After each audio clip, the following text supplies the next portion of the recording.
Hello everyone. आज हम case study में कवर करने वाले हैं chapter number 4 materiality, risk assessment and internal control की केस स्टडीज को। और इस चैप्टर में हमारे पास आई थिंक 2 केस स्टडीज हैं। चैप्टर नंबर 4 के अंदर 2 केस स्टडीज हमें कवर अप करनी है, case study number 4 and 5। Case study based है ऑडिट रिस्क के टॉपिक पर and audit risk and internal control के टॉपिक पर। फर्स्ट केस स्टडी आईसीएआई के स्टडी मटेरियल की है, जुलाई 23 एडिशन की। जो नया स्टडी मटेरियल 2024 में आईसीएआई ने रिलीज किया था, उसमें इस स्टडी मटेरियल को आईसीएआई ने हटा दिया है, बट स्टिल सिलेबस से रिलेटेड है, तो इसमें से इंडिविजुअल एमसीक्यूज भी फ्रेम हो सकते हैं और इवन केस स्टडी भी एग्जाम में पूछी जा सकती है। इसके अलावा एक केस स्टडी है जो board of studies knowledge portal पर एमसीक्यू प्रैक्टिस सेशंस के अंदर गिवन है, केस स्टडी नंबर 1। सो 2 केस स्टडी है चैप्टर नंबर 4 की जो हमें कवर करनी है। स्टार्ट करते हैं फर्स्ट केस स्टडी के साथ। Following is the extract of information taken from the draft financial statements of Find Me Limited, engaged in the manufacture of bicycles, put up before you for the audit for financial year 24-25। हमें extract of information दिया हुआ है from the draft financial statements 24-25 का, जिसमें revenue from operation, cost of sales, GP, operating expense, finance cost, depreciation, PBT, tax expense, deferred tax, total tax, profit before tax, trade receivable and inventory for financial year 23-24 and 24-25 available करवाया गया है। Company has not made any substantial addition in its plant capacity during 24-25. It has reduced its dealer network and is approaching the customers directly using its online platform. Encouraging response received from the customer and sales have gathered momentum through the online platform. You are planning to use analytical procedures as risk assessment procedures. Keeping in view, answer the following question. 2 years की financial figures हमें दी हुई हैं। Earlier जो company activities कर रही थी उसमें एक सिग्निफिकेंट चेंज किया गया। कंपनी पहले डीलर्स के थ्रू ऑपरेट कर रही थी, नाउ कंपनी ने अपना खुद का प्लेटफॉर्म, ऑनलाइन प्लेटफॉर्म डेवलप किया है, जिसके कारण कंपनी की सेल्स में एक मोमेंटम है और सेल्स इंक्रीज हो रही होंगी 25 से 35,000। Figures are in lakhs. Now as a auditor आप एनालिटिकल प्रोसीजर्स परफॉर्म करना चाहते हैं as risk assessment procedures, so as to identify किन एरिया में risk of material misstatement exist करता है। Question number 1, revenue from the operation increased by 40% in the year 24-25 as compared to last year। 40% का revenue increase है और question में कहा गया कोई सब्सटेंशियल एडिशन नहीं हुआ है प्लांट की कैपेसिटी में। जब प्लांट कैपेसिटी इंक्रीज नहीं हुई, रेवेन्यू 40% कैसे इंक्रीज कर गया? आपने सिर्फ सेल का एक मोड चेंज किया है, डीलर नेटवर्क को रिड्यूस करके ऑनलाइन प्लेटफॉर्म के थ्रू सेल करना शुरू किया, बट उसके कारण सेल में 40% का इंक्रीज, प्लांट कैपेसिटी बढ़ी नहीं। रिस्क नजर आ रहा है। Based upon the comparison of this sales figure, risk of material misstatement नजर आ रहा है रेवेन्यू फ्रॉम ऑपरेशंस में। There is audit risk that revenue from the operation is overstated. सही लग रहा है. There is audit risk that revenue from operation is not overstated. 40% बढ़ा है. There is audit risk that fresh customers do not make payment. तो trade receivable पर फर्क पड़ेगा, सेल्स के ऊपर. यहां सेल्स पर फर्क पड़ा है. There is audit risk that company is overutilizing its plant capacity, leading to rapid plant obsolescence. I am concerned with the misstatements in the financial statement, not the operational aspect. As a auditor, मैं analytical procedures perform कर रहा हूं financial figures के ऊपर. Company अपनी plant capacity को over utilise कर रही है, जिससे प्लांट ऑब्सोलीट हो सकता है. ये मेरा ऑडिट रिस्क नहीं होता. This is not my audit risk. मेरा ऑडिट रिस्क है फाइनेंशियल फिगर्स में मटेरियल मिस स्टेटमेंट के chances. Second question, operating expenses of the financial year 23-24 and 24-25.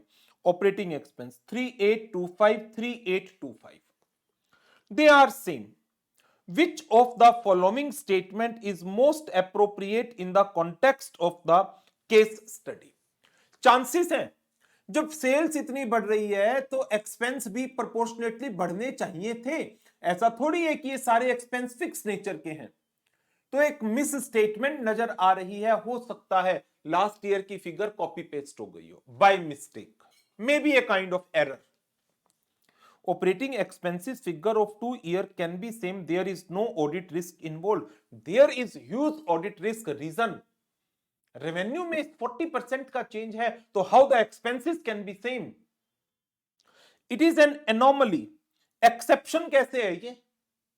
Revenue बढ़ा है, रेवेन्यू बढ़ा है तो एक्सपेंस बढ़ने चाहिए थे. No, no audit risk. Huge audit risk is there. There is audit risk that previous figure needs to be revised under the Companies Act. ये क्या बात हुई? No, not logical. There is audit risk that previous year figures have been presented in place of the current year figures. Yes. Same का कारण ये हो सकता है. बट जो बाकी 3 पॉइंट दिए गए, they does not seems to be an appropriate one. Next.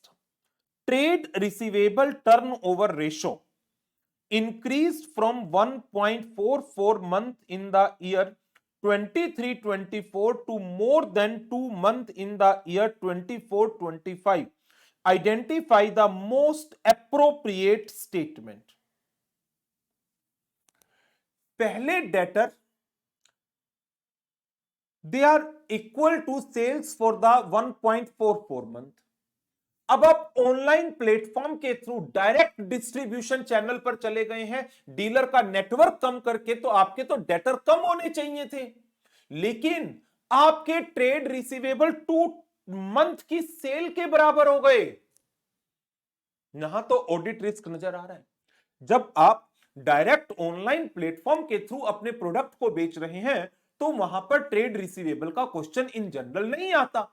Dealer के थ्रू बेच रहे हैं तो ठीक है, डीलर ने पेमेंट नहीं की तो ट्रेड रिसीवेबल का क्वेश्चन अराइज होता है.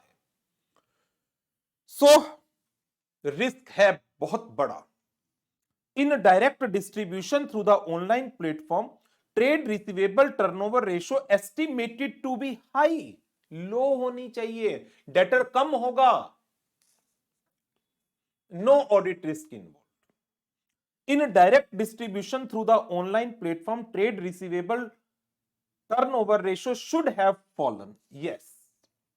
Therefore, no audit risk. Audit risk क्या है? रेशो बढ़ गई. 1.44 से 2 हो गई. डिक्रीज होनी चाहिए थी, इसलिए ऑडिट रिस्क है. यदि ये 1.44 से 1 हो जाती, फिर मैं कहता हां ये फॉलन होनी चाहिए थी, कोई ऑडिट रिस्क नहीं है. बट ये डिक्रीज की जगह इंक्रीज हो गई, ऑडिट रिस्क है. In direct distribution through the online platform, trade receivable turnover ratio should have fallen. It is possible that some of the dealer may not be meeting their commitment in past contract. Okay, therefore there is audit risk that trade receivable could be under valued. नहीं, over valued. Risk यही है ना, trade receivable ज्यादा दिखाए हुए हैं, under valued नहीं, over valued का रिस्क है। In direct distribution through the online platform, trade receivable ratio should have fallen. It is possible that some of the dealer may not be meeting their commitment of past contract. Therefore, there is audit risk that trade receivable could be overvalued, not undervalued. So, correct answer is D. Next, GP ratio increase हुई है 3% की during the year 24-25 in comparison to last year. Which of the following statement is most appropriate? Sales बढ़ी है, corresponding expense बढ़े हैं या नहीं बढ़े वो नहीं पता। डेटा को देखें तो operating expense remains same, but cost of sales वो भी बढ़ी है और जीपी भी बढ़ा है। बट क्वेश्चन ने कहा जीपी रेशो 3% बढ़ी है। तो क्या आपने सेल प्राइस बढ़ाए थे? क्या आपकी कॉस्ट ऑफ सेल्स डाउन हुई? दो ही कारण हो सकते हैं जीपी रेशो के बढ़ने के, कि या तो आपका सेल प्राइस पर यूनिट बढ़ा है या आपकी cost of sales per unit down हुई है, तो ही जीपी बढ़ेगा। There is audit risk that there is over statement of cost of sale. Cost of sales over stated होगी तो जीपी डाउन जाता है। There is audit risk that margin with the customers may have increased. Margin बढ़ा दिया है आपने customer का, तो इसमें मेरा रिस्क कहां से आ गया? ऑडिट का। फाइनेंशियल स्टेटमेंट कैसे मिस स्टेटेड हो गई? How the financial statement can be miss stated यदि आपने मार्जिन बढ़ाए तो? There is audit risk that closing inventories may be undervalued. Closing stock को अंडर वैल्यूड करोगे तो जीपी डाउन होगा, इंक्रीज नहीं होगा, तो ये भी गलत हो गया। There is audit risk that cost of sales may not be completely recorded. हां, cost of sales under recorded है जिसके कारण जीपी बढ़ा। दो मेन कारण है, या तो सेल्स आपने ओवर स्टेट कर दी, कॉस्ट अंडर स्टेट कर दिया, या क्लोजिंग स्टॉक ओवर स्टेटेड कर दिया। तीन कारण हो सकते हैं जीपी रेशो के बढ़ने के, मिस स्टेटमेंट यदि देखें तो। D point, there is audit risk that cost of sales may not be completely recorded. चलिए लास्ट क्वेश्चन पर। लास्ट क्वेश्चन है हमारा, इन्वेंट्री टर्नओवर रेशो इंक्रीज हुई है 2.88 मंथ से 3.42 मंथ। जो इन्वेंट्री पहले 2.88 मंथ की कंजप्शन के बराबर स्टॉक में पड़ी होती थी, नाउ स्टॉक में 3.42 मंथ के बराबर की इन्वेंट्री स्टॉक में पड़ी हुई है। Which of the following statement is likely to be in accordance with the overall context of the case study? Number 1, revenue jump in current year may lead to need for raising the inventory holding level. Therefore, there is audit risk pertaining to the misstatement of inventories.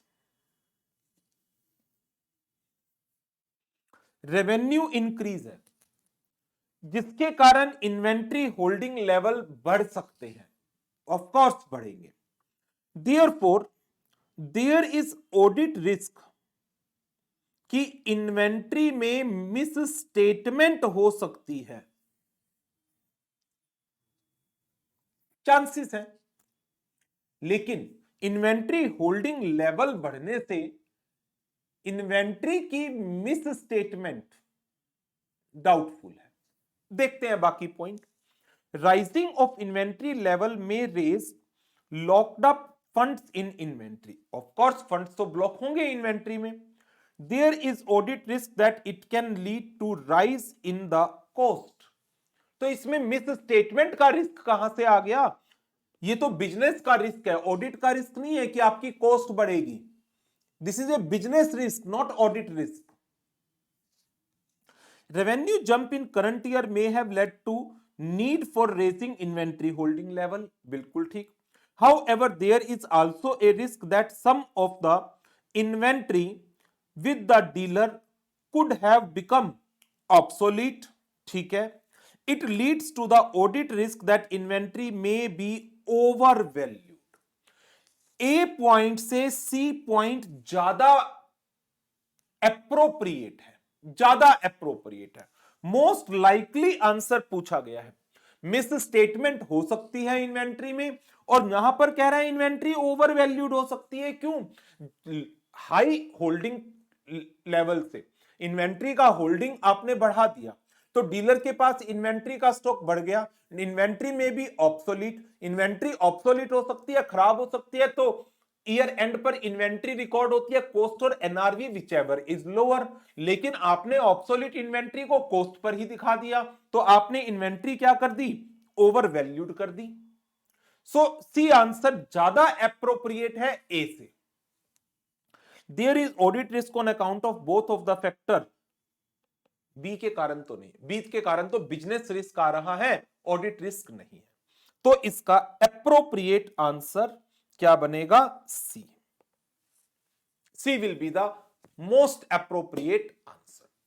तो ये एक case study है जो study material of July 23 edition के अंदर ICAI ने दी थी, but latest study material से उन्होंने हटा लिया है इसको। सेकेंड केस स्टडी हमारे पास जो है वो है board of studies knowledge portal की फर्स्ट केस स्टडी। हो सकता है नंबर आगे पीछे हो गए हो, बट द डे मैंने इनको आइडेंटिफाई किया था तो उस दिन ये सबसे पहली केस स्टडी थी। चलिए करते हैं इसको भी start. ABC limited is in the business of the trading garment. Within a span of 5 years since its incorporation, company gained a good market reputation. Last year in its Kochi warehouse, inventory was less than 1% of the total inventory value. So, the auditor, instead of witnessing or performing the physical count of the inventory, relied on the management inventory confirmation, and management in turn relied on the warehouse keeper stock register without verifying the actual count. Kochi warehouse पर less than 1% of total inventory value की inventory पड़ी हुई थी। तो auditor ने कहा मैं physical verification count नहीं अटेंड करने की मुझे जरूरत नहीं है, उसने इममैटीरियल माना। नंबर 2, उसने कहा मैनेजमेंट की कंफर्मेशन पर विश्वास कर लूंगा। मैनेजमेंट ने भी कंफर्मेशन कैसे दे दी? वेयरहाउस कीपर के स्टॉक रिकॉर्ड के बेस पर। फिजिकल वेरिफिकेशन उन्होंने भी नहीं करी। बहुत अच्छी बात है, इंटरनल कंट्रोल सिस्टम वीक नजर आ रहा है। The same year there was some difference between the store register and the books of account. ये लो, यहां तो रिस्क आ गया। स्टोर रजिस्टर में और बुक्स ऑफ अकाउंट में डिफरेंसेस थे। मैनेजमेंट ने कहा ये इममैटीरियल है और इन्होंने इसको राइट ऑफ कर दिया through the miscellaneous PNL account entry के through. In the current year, ये कहानी है सारी लास्ट ईयर की। In the current year, while performing the analytical procedure, auditors saw a significant reduction in the sale through the Kochi warehouse, whereas there was a spike in the freight charges to Kochi. Kochi में जो सामान गया freight charges में increase है, लेकिन cell में decrease है कोची से। Through further examination, auditor notice that there was increase in number of shipments to Kochi, increase in number of invoice cancellation instance and sale return instance from the customers of GST unregistered category. Invoice cancellation बहुत बढ़ा है, sales return from GST unregistered category बहुत बड़ी है। Inventory last year जो 1% थी inventory value का, वो इस साल 4.5% है कोची वाले वेयरहाउस में। Auditor inquired on the periodicity of physical verification and the sales process through the Kochi. Doubt हो चुका है अब ऑडिटर को। मैनेजमेंट ने ऑडिटर को बताया फिजिकल वेरिफिकेशन एवरी 6 मंथ्स पर होता है और warehouse keeper is responsible for the physical verification and sending record back to the head office.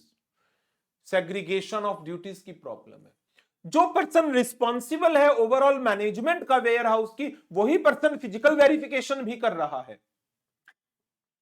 Because of low operation in the last year the warehouse keeper himself take care of,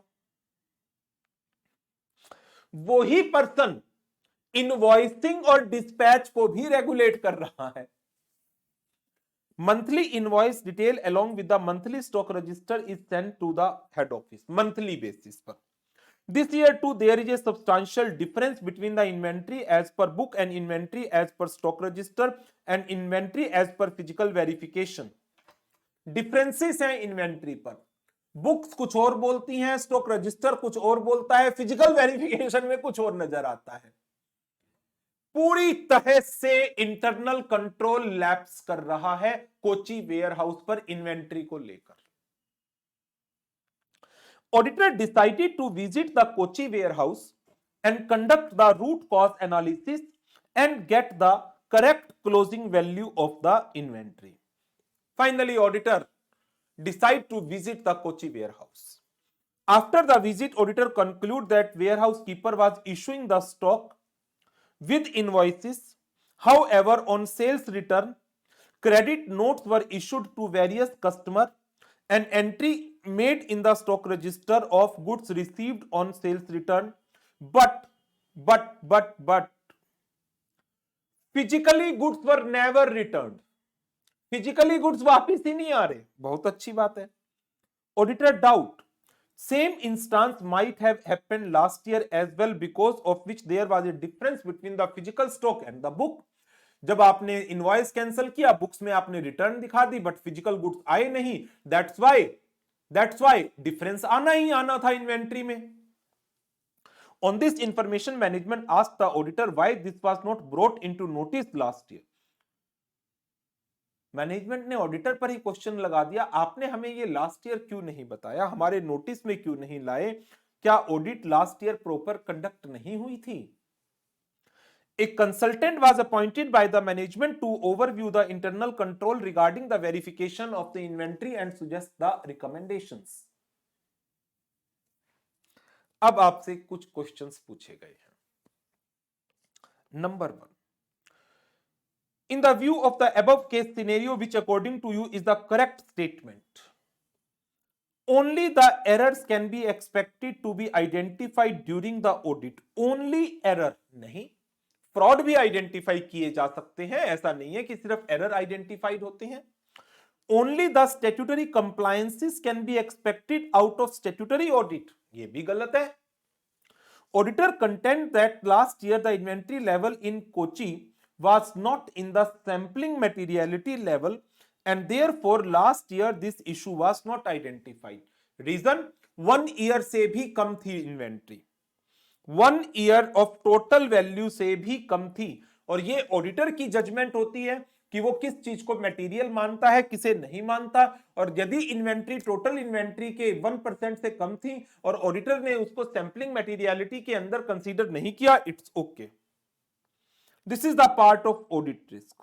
बिल्कुल, management is of the view that all the frauds and error must be identified. No, audit suffers from the inherent limitation due to which there is unavoidable risk that some of the material misstatement may not be identified even if audit was properly planned and performed in accordance with the standards on auditing. So correct answer is C. The auditor contends that last year the inventory level in Kochi was not in the sampling materiality level and this is the reason the issue was not identified and it is a part of the audit risk. This is absolutely correct contention given by the auditor. Next question. Which component of audit risk are represented in the aforesaid scenario?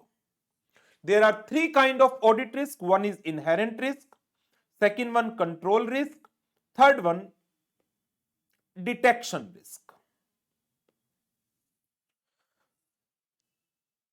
Option A, inherent risk and the control risk. Inherent risk due to nature of business or operations. What is the nature of the business? Trading garments. Business of trading garments as such, there is no risk involved in such kind of business activities. This seems to be inappropriate one. Control risk due to inappropriate design and ineffective implementation of internal control. That is correct. Internal controls are not appropriately designed because segregation of duty has not been considered in a good manner. Second one, control risk. Of course, it exists. Detection risk. Yes. Audit detection risk. Auditor designed his procedures in a manner that sometimes there is a possibility that some material misstatement may not be detected. Control risk due to inappropriate design and ineffective implementation of internal control, and detection risk due to the possibility of auditor not identifying the risk of misstatement. B seems to be an appropriate one, but C is fraud risk due to the nature and size of operation. No. Nature and size of operation is not such that a fraud risk arises. Business is of the trading garments. High likelihood of fraud? No. Risk of error because there was error in the presentation of financial statement last year? No. The most appropriate one is the control risk and the detection risk. Question is related with the component of audit risk, and audit risk components are three. One is inherent, second one control, third one detection. So control risk and the detection risk are represented in this particular situation. Next question. Which internal control seems to have compromised as the root cause? The most important root cause seems to be segregation of duties. Warehouse keeper has been assigned the most of the responsibilities here. Lack in safeguarding the assets of the company? No. Segregation of duties. Lapse in compliance control leading to non-compliance of sharing inventory level with the GST department? No. Segregation of duties is the internal control component that has been compromised in this particular case study. Inadequate records and documents? No. Records are maintained, books of account are there, stores ledger are there, invoice reconciliation is there, statement are being sent to head office. Record seems to be adequate. Safeguarding of duty is the most appropriate reason to ensure that such instances are not taking place in other warehouse as well. Management wants to get an audit done. Management needs to strengthen the internal control, and for that purpose, management should go for either internal check or internal audit. Which of the following audit is right in the above case scenario? Management audit, as there seems to be lapse at decision making? No. The lapses are at effective designing and implementation of internal control at the operational level. Internal audit, as there seems to be lapse in internal control system, and other such lapses in internal control can also be identified. Operational audit, as there is lapse in general working of operation. No. General working seems to be an appropriate one, but major lapses are on the part of internal control system. Tax audit, of course, no. The most appropriate one is the internal audit in this particular situation. Which segregation of duties aspect seems to have been compromised here? The person who is responsible for the custody of the assets warehouse keeper is also engaged in physical verification of the inventory.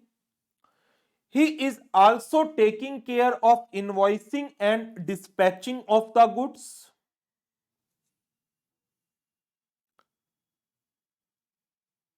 So, accounting,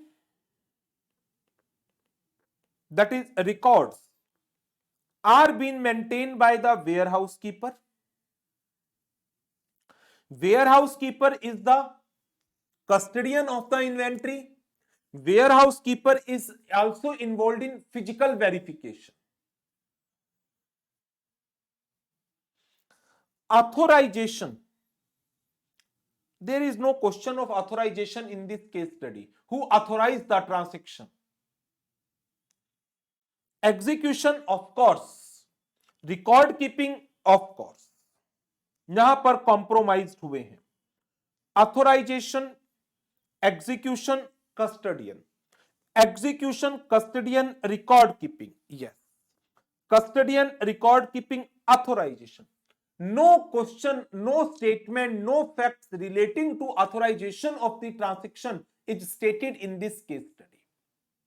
So, the aspect that are being compromised are related with the execution, custodian and record keeping being managed by one person who is the warehouse keeper, who is the custodian of the inventory. He is recording he is maintaining the records of the inventory and he is carrying out the physical verification of the inventory.